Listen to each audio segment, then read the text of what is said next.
बिस्मिल्लाहिर्रहमानिर्रहीम। अस्सलामुअलैकुम। आप देख रहे हैं बर्डनामा। आज आपकी मुलाकात एक ऐसे फैंसियर से करवाएंगे जिन्होंने बहुत ही कम वक्त में अपना बड़ा ही अच्छा नाम बनाया है इस लव बर्ड फर्टर्निटी में।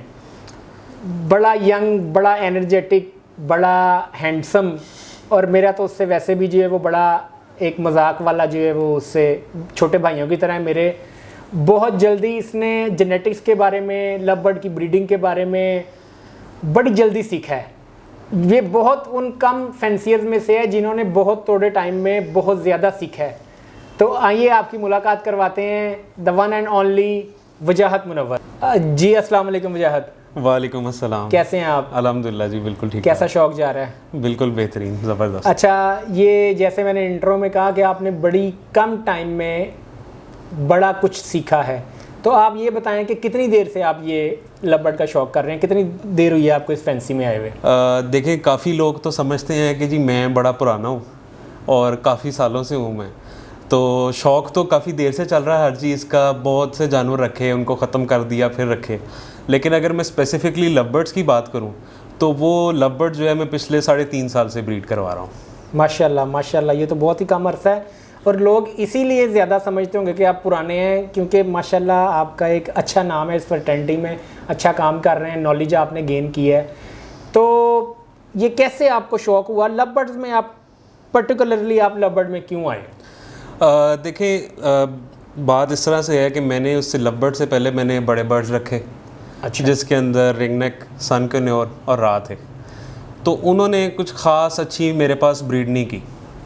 तो उस दौरान फिर मैंने लव बर्ड्स भी रख लिए, जिसमें एल्बिनोज और लुटिनोज, जो मोस्ट कॉमनली आप कह लें कि पहला बंदा जो है वो हमेशा उसी की तरफ जाता है। ठीक है, तो वो रख लिए। उसके बाद आहिस्ता आहिस्ता फिर जो है वो लव बर्ड्स की म्यूटेशंस के बारे में पता चला, और फिर मैंने देखा इनकी म्यूटेशंस के बारे में, कुछ थोड़ा बहुत पढ़ा, इंटरनेट पे देखा। तो इनके जो कलर्स हैं, बेसिकली इनके कलर्स ने मुझे बहुत ज़्यादा फैसिनेट किया। अच्छा। उसके बाद फिर मैंने सोचा, मैंने आहिस्ता आहिस्ता फिर जो है लव बर्ड्स की म्यूटेशंस को समझना शुरू किया और इनकी परचेजिंग मैंने शुरू कर दी।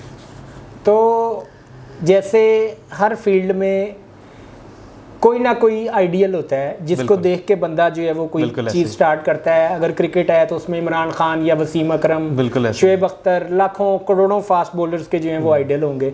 तो इसी तरह आपका आइडियल, आपने किसे आइडियलाइज़ किया? किसको देख के आप जो है वो? देखें, पहले तो जी बिल्कुल कुछ भी नहीं था पता कि क्या करना है, कैसे करना है। इवन के मुझे तो आप कह लें कि लव बर्ड का जो दाना है, सीड है, उसका भी नहीं था पता। अच्छा। कि ये कैसे, इनको क्या कॉम्बिनेशन होता है, क्या सॉफ्ट फूड बनाना है, किस तरह से बनाना है जी। खैर, इसी तरह चलते चलते जो है वो भटकते भटकते आप कह लें, एक दिन अवैस भाई का नाम सुन लिया। ये अवैस भाई बहरिया टाउन वाले, मोहम्मद अवैस, बहरिया टाउन वाले, और अब ईडन वाले हो चुके हैं। जी जी जी। ठीक है, तो उनका नाम सुन लिया। तो पहले तो मैंने उनको फेसबुक पे सर्च किया और वो मुझे नहीं मिले।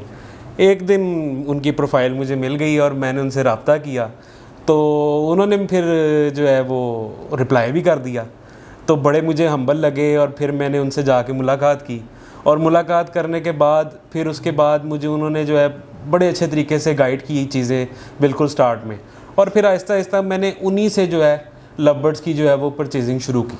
अच्छा। उसके बाद मैंने, आप कह लें कि उन्होंने इस तरह से मुझे गाइड किया कि मेरी जितनी भी आप कह लें कि म्यूटेशंस की बेसिक्स हैं वो सीधी हो गई। अच्छा। ठीक है, और तो वो मैंने, ज़ाहिर बात है कि जब मेरे दिमाग में कोई सवाल आता था, या कोई आप कह लें कोई म्यूटेशन की समझ नहीं थी आती कि इसकी पहचान कैसे करनी है, क्या करना है, तो फिर मैं अवैस भाई से पूछता था। तो वो फिर बेसिक्स मेरी सीधी हो गई, और मैंने फिर उसके बाद जो है इंटरनेट से कोई भी चीज़ देखनी, जेनेटिक कैलकुलेटर मैं बहुत यूज़ करता था। अच्छा। जेनेटिक कैलकुलेटर यूज़ कर करके कम्बिनेशंस के बारे में पता चला। जहाँ कन्फ्यूजन होती थी वहाँ अवैस भाई हेल्प कर देते थे। उसके बाद फिर आहिस्ता आहिस्ता बर्ड्स भी ब्रीड करवाता गया। तो पहले क्वालिटी का भी नहीं था कुछ पता, तो जब ब्रीड हुए बर्ड्स, उसके बाद समझ आई कि जी मेरे पास क्या क्वालिटी है, क्या क्वालिटी है। अच्छा जी, मैं आपसे अवैस भाई से जो मुलाकात हुई उसका इनसाइट जो है वो तो मैं पूछूंगा कि क्या उसमें मामला हुए, लेकिन अवैस भाई के बारे में एक परसेप्शन जो लोग उनको नहीं जानते वो ये है कि वो रिप्लाई नहीं करते, वो बड़े रूड हैं। अच्छा। तो इसमें क्या हकीकत है? आपने कैसा पाया उन्हें? देखें, बात ऐसे है कि ज़ाहिर बात है कि वो माशाल्लाह उनका काफ़ी बड़ा नाम है, और जितना बड़ा नाम होता है वो बंदा उतना ही मसरूफ़ होता है। जी ये तो इवन के आप कह लें कि कई दफ़ा वो मुझे भी रिप्लाई नहीं कर पाते, तो इसका मतलब ये तो नहीं है कि वो रूड है। तो वो फिर ऐसा है कि जब आप, जाहिर बात है कि उनसे कभी आपका मुलाकात हो जाए तो फिर आप उनसे जो गाइडेंस है वो हासिल कर सके तो उस टाइम पे कर लें। इसका मतलब है कि आप उन लकी लोगों में से हैं बिल्कुल जिनको उन्होंने गाइड किया। बिल्कुल ऐसे ही। अच्छा, अब ये बताएं कि कौन कौन सी म्यूटेशंस आपने लास्ट ईयर ब्रीड कराई हैं और आगे फ्यूचर में कौन सी म्यूटेशन ब्रीड करवाने का इरादा है, और कमर्शियल एस्पेक्ट से आप इस हॉबी को कैसा पाया आपने? अच्छा, सबसे पहले तो ये है कि मैंने जो पहला साल मैंने ब्रीड करवाया उसमें मेरे पास टोटल आप कह लें कि 12 या 15 पेयर थे, जिसमें मैंने बिल्कुल बेसिक से स्टार्ट किया। फ़िशरीज़ जो कि यूविंग फ़िशरीज़, उसके बाद ग्रीन ऑपलाइंस, उसके बाद पारब्लू फ़िशरीज़, और नॉर्मल जो हर एक नए फेंसर की ख्वाहिश होती है जी, क्रिमिनो, ठीक है, मैंने वो ब्रीड करवाया। उसके बाद फिर आहिस्ता आहिस्ता जो है मैंने अपने जो देखा इंटरनेट के ऊपर और सारा कुछ कि जी ये भी म्यूटेशन है, ये भी कम्बिनेशन है। उसके बाद मैंने मिशन बना लिया कि कोई भी ऐसी म्यूटेशन ना हो जो कि मेरे बर्ड रूम में मौजूद ना हो। ठीक है। तो अल्हम्दुलिल्लाह मैंने उस मिशन को इस साल में जाके अकम्प्लिश कर लिया है। Very good. और अल्हम्दुलिल्लाह अब मेरे पास तमाम म्यूटेशंस हैं, इवन के मेरे पास अब डन फेलो भी आ चुका है। माशाल्लाह माशाल्लाह। तो कमर्शियल एस्पेक्ट से कैसा? अच्छा, कमर्शियल एस्पेक्ट से आपको एक, आप कह लें कि पर्सनल अपनी एक बात आपसे शेयर करता चलूँ सबके साथ जी।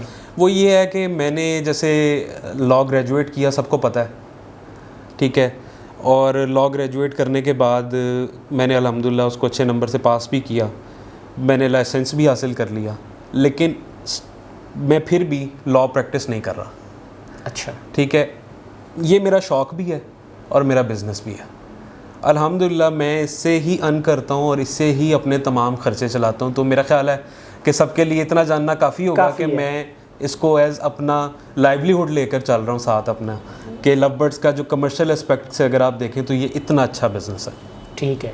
तो अब यानी कि आप जो नए लोग इस फैंसी में आ रहे हैं उनको आप क्या एडवाइस करेंगे कि वो किस तरह इसमें एंटर हों और क्या क्या चीज़ें करें जो आपने करके कुछ नुकसान किया होगा उनसे वो बचें? देखिए, सबसे पहली तो बात ये है कि मैं आजकल देख रहा हूँ कि जितने भी नए आने वाले लोग हैं जिनको आप कह लें कि इस बिज़नेस या हॉबी में 6-7 महीने ही हुए हैं या 8 महीने हुए हैं या 1 साल हुआ है, तो वो कुछ जो हैं वो आप कह लें कि कंट्रोवर्सीज़ भी क्रिएट कर रहे हैं, सारा कुछ कर रहे हैं, हालांकि ये उनको नहीं करना चाहिए। ठीक है, उनके लिए भी गलत है, ज़ाहिर बात है, वो अपने लोकल ब्रीडर्स के साथ या पुराने ब्रीडर्स के साथ अपने ताल्लुकात भी ख़राब कर रहे हैं। तो सबसे पहले तो उन सब के लिए मेरी एडवाइस ये है कि थोड़ा सब्र के साथ चलें। ये सब जो है, ये जिस तरह से भी वो कर रहे हैं, जिस तरह वो उन्होंने आप कह लें कि स्पीड लगाई हुई है हर चीज़ में, और वो समझ ये रहे हैं कि हमारे पास सब कुछ आ चुका है, तो देखिए इतनी जल्दी सब कुछ नहीं होता, टाइम लगता है और बहुत आपको जो है वो सोच समझ के चलना पड़ता है। बिल्कुल ऐसा ही है। आप तजर्बा गलती से ही आता है और टाइम के साथ आता है। ये नहीं हो सकता कि आप पहली सीढ़ी से 10वीं स्टेप पे जो है वो जंप करते हैं। आपको थ्रू प्रॉपर चैनल 1 2 3 4 पे जाना पड़ता है। बिल्कुल ऐसे। ठीक है, ये तो हो गई बात आपके शौक़ की, कमर्शियल एस्पेक्ट की। तो अब मुझे आप ये बताएं कि कितना टाइम देते हैं आप बर्ड्स को, बर्ड रूम में कितना टाइम, और आपके पास पेयर कितने हैं? देखें, अभी इस साल जो मैं ब्रीड करवा रहा था उसमें टोटल मेरे पास 60 पेयर्स थे।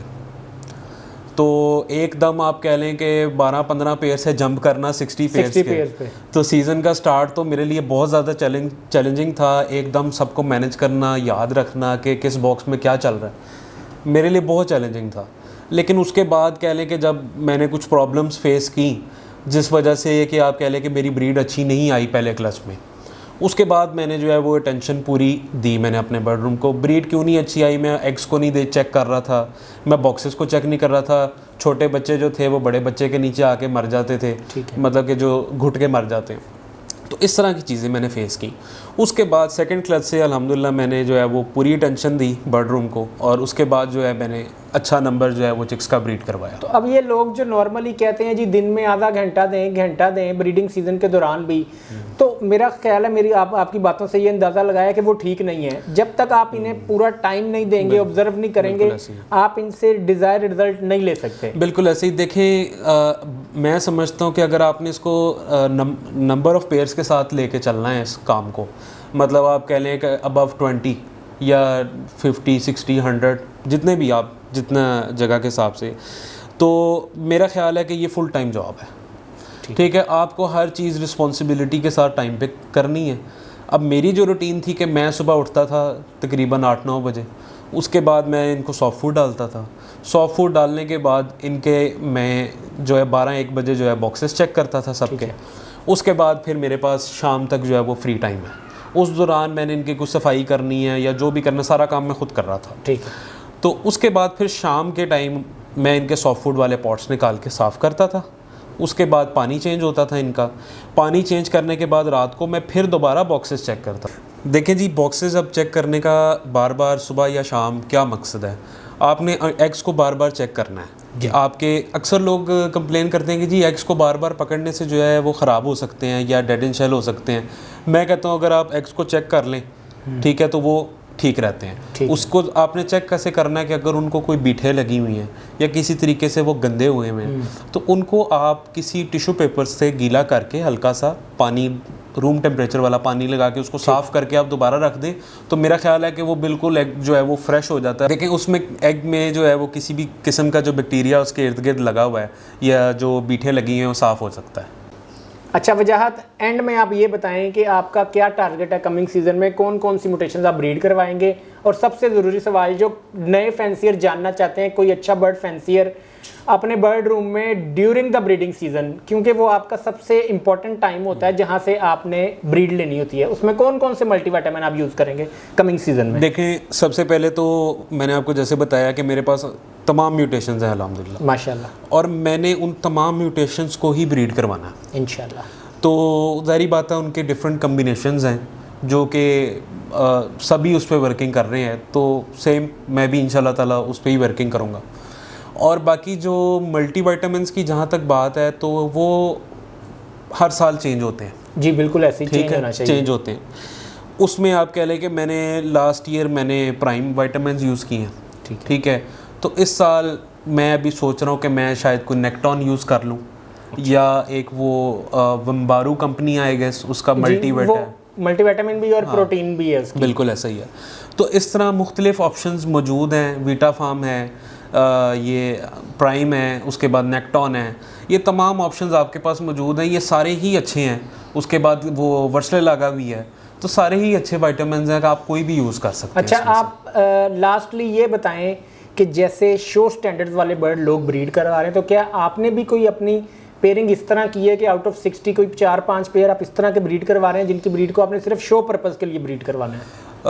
देखें, ऐसा है कि मेरी जो इस सीज़न भी कोशिश रही है और पिछले सीज़न भी कोशिश रही है कि मैं घर पे सारे ही पेयर्स ऐसे रखूं जो कि आप कह लें कि एक्स्ट्राऑर्डिनरी क्वालिटीज़ कैरी करते हों। तो मुझे तो आप कह लें कि कोई ख़ास उस तरह से शो के लिए मुझे इतने फ़ीचर्स नहीं पता, क्योंकि मैंने कभी भी किसी शो में पार्टिसिपेट नहीं किया अभी तक। तो लेकिन मुझे लगता है कि मेरे पास जो मेजॉरिटी बर्ड्स हैं वो शो की जो है वो कैपेबिलिटी रखते हैं। तो आपका फ्यूचर में पार्टिसिपेट करने का इरादा है शो में? जी बिल्कुल। चलें, बहुत शुक्रिया जी आपके टाइम का। ये जी वजाहत मुनव्वर साहब की आपने जो है वो बातें सुनी। उम्मीद है कि आप लोगों को इनके जो एक्सपीरियंस है उससे सीखने का मौका मिलेगा। खुसूसन नए लोग जो इस फैंसी में आ रहे हैं वो इन बातों से सीखेंगे और इसी तरह जो है वो अमल करेंगे जिस तरह इन्होंने बयान किया। इंशाल्लाह दूसरे फैंसियर्स के साथ भी वीडियो का सिलसिला बर्डनामा के प्लेटफॉर्म से जारी रहेगा। दुआ में याद रखिएगा। जज़ाकल्लाह। अल्लाह हाफ़िज़। अल्लाह हाफ़िज़।